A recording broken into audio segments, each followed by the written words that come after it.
بسم اللہ الرحمن الرحیم۔ آج کا سبق ہے جس کا عنوان ہے اسلام سے پہلے دنیا کی حالت۔ اسلام سے پہلے دنیا کے اندر 4 قسم کے مذاہب تھے: یہودیت، عیسائیت، مجوسیت اور ہندو مت، اور 5 قسم کی حکومتیں تھیں، اس میں رومن امپائر، پرشین امپائر یعنی کیسر و کسریٰ کی حکومتیں، بر صغیر کی حکومتیں، یورپ اور عرب کا قبائلی سسٹم۔ یہ ساری حکومتیں اور یہ سارے مذاہب اس وقت کی ضروریات کے اعتبار سے بری طریقے سے ناکام ہو چکے تھے، اور جس کی وجوہات یہ تھی کہ اس وقت جو سب سے قدیم مذہب تھا وہ یہود کا مذہب تھا، اور یہود کے مذہب کے اندر بہت سی قسم کی بیماریاں پھیل چکی تھی، جن میں سب سے پہلی جو بیماری تھی ان کے اندر وہ عقیدہ توحید کی خرابی تھی۔ ان لوگوں نے، جس کو قرآن مجید میں اللہ تعالیٰ نے بیان فرمایا وقالت الیہود عزیر ابن اللہ، کہ انہوں نے اللہ تعالیٰ کے نبی عزیر علیہ السلام کو اللہ تعالیٰ کا بیٹا قرار دیا تھا، اور اس کے ساتھ آسمانی جو کتاب توریت ان کے اوپر نازل ہوئی تھی، انہوں نے اس کے احکامات کو یکسر تبدیل کر دیا تھا، جس میں سود کو انہوں نے حلال قرار دیا تھا، اور اس کتاب کے اندر ان کی نماز کے اندر رکوع اور سجدہ تو تھا، لیکن یہ اپنی نماز کے اندر رکوع اور سجدہ نہیں کیا کرتے تھے، اور اسی طریقے سے رجم کی سزاؤں کو انہوں نے بالکل اپنی کتابوں سے مٹا دیا تھا، اور اس کے علاوہ بہت سی قسم کی خرابیاں ان کے اندر تھی۔ تو گویا کہ یہودیت کا جو مذہب تھا وہ ایک نسلی مذہب بن کر رہ گیا تھا۔ کسی یہودی کو کسی غیر یہودیوں کو تبلیغ کرنے کی اجازت نہیں تھی، اور نسلی تعصب میں یہ اس قدر آگے نکل چکے تھے کہ یہ لوگ کہا کرتے تھے کہ ہم اللہ تعالیٰ کے محبوب ہیں، ہمارے علاوہ جنت کے اندر کوئی نہیں جائے گا، اگر ہم دوزخ کے اندر جائیں گے تو 40 دن کے لیے جائیں گے، اس کے بعد ہم ہمیشہ کے لیے جنت کے اندر چلے جائیں گے۔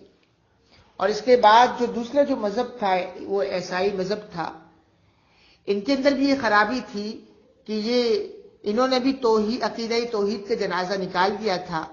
اور یہ لوگ عقیدہ تثلیث کے عقیدے کے قائل تھے، یعنی خدا اور جبریل علیہ السلام اور عیسیٰ علیہ السلام ان تینوں کو ایک ہی خدا مانتے تھے، اور ان کے اندر بھی اور بھی بہت ساری بیماریاں تھیں، جن کی وجہ سے دوسرے قوموں کی نقالی کرنے کی وجہ سے عیسائیت کا اصل جو چہرہ تھا وہ بالکل مسخ ہو چکا تھا۔ اور اسی طریقے سے یہ لوگ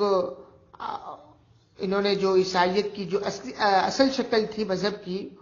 وہ انہوں نے کھو دی تھی، اور یہ اس قدر انتہائی زندگی کے اس پیمانے پہ زندگی گزار رہے تھے جس پیمانے پہ جانور اپنی زندگی گزارتے ہیں۔ اور اس کے بعد جو مذہب تھا وہ مجوسیوں کا مذہب تھا۔ یہ لوگ بھی 2 خدا کے قائل تھے، یہ لوگ کہا کرتے تھے کہ نیکی کا ایک خدا ہے، بدی کا ایک خدا ہے، توہمات میں بھی بہت آگے تھے، مثلا دہات کو زنگ لگنے نہیں دیتے تھے، پانی کو آگ سے بچاتے تھے، اور آگ کو بجھنے نہیں دیتے تھے، اور ایران میں ان کی سلطنت قائم تھی۔ اخلاقی انحطاط اس قدر زیادہ تھا کہ یہ لوگ مال و اسباب کی چوری اور عورتوں کے اوپر قبضہ کرنا، اور اسی طریقے سے بہت بری طریقے سے یہ لوگ زندگی گزار رہے تھے جیسے کہ چوپائے اپنی زندگی گزارتے ہیں۔ اور جو آخری مذہب تھا اس زمانے کے اندر وہ ہندو مت کا مذہب تھا۔ 6 صدی عیسوی تک یہ لوگ 33 کروڑ دیوتاؤں کو پوجتے تھے، توہم پرستی میں بھی بہت آگے تھے،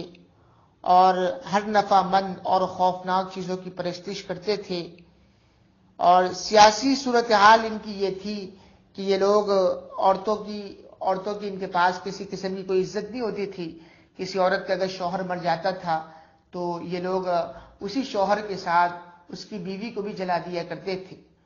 تو غرض یہ کہ اسلام سے پہلے جو حالات تھے وہ انتہائی خطرناک قسم کے حالات تھے۔ اب ان حالات کے اندر ایک ایسے مذہب کی ضرورت تھی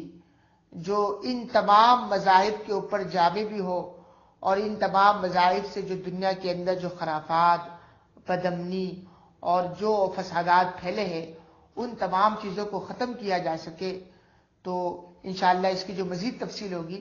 وہ اگلی نشست کے اندر عرض کی جائے گی۔ السلام علیکم ورحمۃ اللہ وبرکاتہ۔